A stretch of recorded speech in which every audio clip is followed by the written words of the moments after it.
जय श्री राम। महादेव की अद्भुत महिमा है महाराज।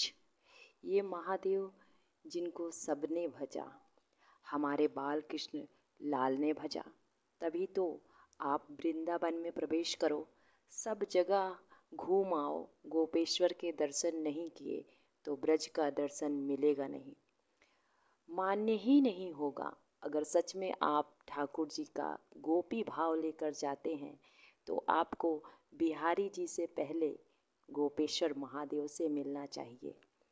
वो आपको अपना आशीर्वाद वरद हस्त रख दें तो आपका सीधे गोपी प्रवेश हो सकता है। महादेव का स्मरण करें गोपी भाव में। महादेव बैठे हैं, आपको जानना चाहिए पूरे ब्रज क्षेत्र को महादेव ने ही सुरक्षित कर रखा है। आपको शायद पता ना हो, मथुरा के ब्रज धाम का कोतवाल कौन है? भूतेश्वर महादेव।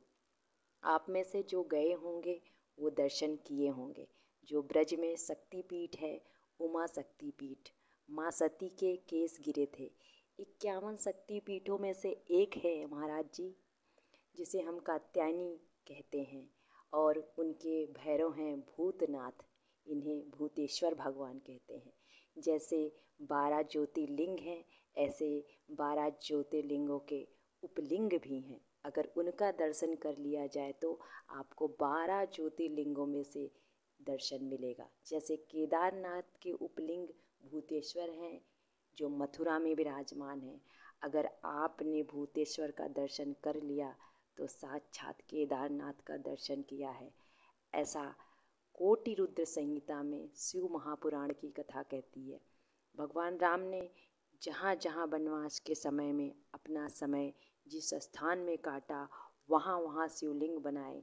जहाँ जल नहीं होता था वहाँ बाण से, पृथ्वी से जल की धारा निकाली, उसी को बाण गंगा कहा गया। आपने कहीं कहीं देखे होंगे वीरान क्षेत्रों में बाण गंगा आपको नजर आएंगी। वो राम जी के द्वारा निर्मित है, वो जल के स्रोत। और आश्चर्य मत करिएगा, वहाँ पास में ही शिवलिंग का मंदिर अवश्य दिखाई देगा, नदी के किनारे पर ही। 12 ज्योतिर्लिंगों में से एक रामेश्वरम लिंग को ही हम समझते हैं कि भगवान राम ने रामेश्वर में ही राम जी ने बनाया। असंख्य शिवलिंगों का निर्माण भगवान राम के द्वारा स्थापित है वनवास काल में। शिव जी की पूजा अर्चना किसने नहीं की? आप काशी जाएंगे, काशी में कोई ऐसा ऋषि नहीं जिसके द्वारा काशी में शिवलिंग स्थापित ना हो, या ऐसा कोई देवता नहीं जिसके द्वारा इस भूमंडल पर शिवलिंग ना हो। बिना शिव की आराधना किए आपका ज्ञान फलीभूत नहीं होता, क्योंकि सभी ज्ञान के आदि स्रोत महादेव हैं। रामायण कहाँ से निकली? शिव और पार्वती के संवाद से। शिव जी ने कहा, पार्वती जी ने सुना, वही रामायण है। भागवत कथा कहाँ से निकलती है? व्यास जी ने जब लिख करके रखा, महादेव की तपस्या की कि श्रीमद् भागवत की तो रचना मैंने कर दी है, लेकिन इसे कहने के लिए कौन आएगा? लिख तो दिया पर शैली नहीं है। प्रीति जगा दे भगवान के प्रति, तब महादेव कहते हैं मैं आऊँगा, और स्वयं सुखदेव के रूप में उपस्थित हुए।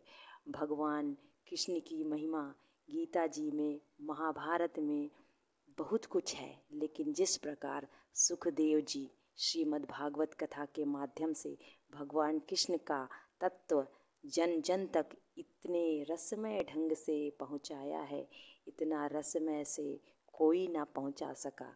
इसलिए महादेव सबके आदि हैं। अगम निगम पुराण शास्त्र इत्यादि, योग ज्योतिष संगीत शिल्प शास्त्र, जितने भी आपको दिखाई पड़ते हैं महाराज, ये सारा ज्ञान महादेव का है। इसलिए महादेव सबके आदि गुरु माने जाते हैं। इसीलिए इन्हें देवों के देव महादेव कहा जाता है। हर हर महादेव।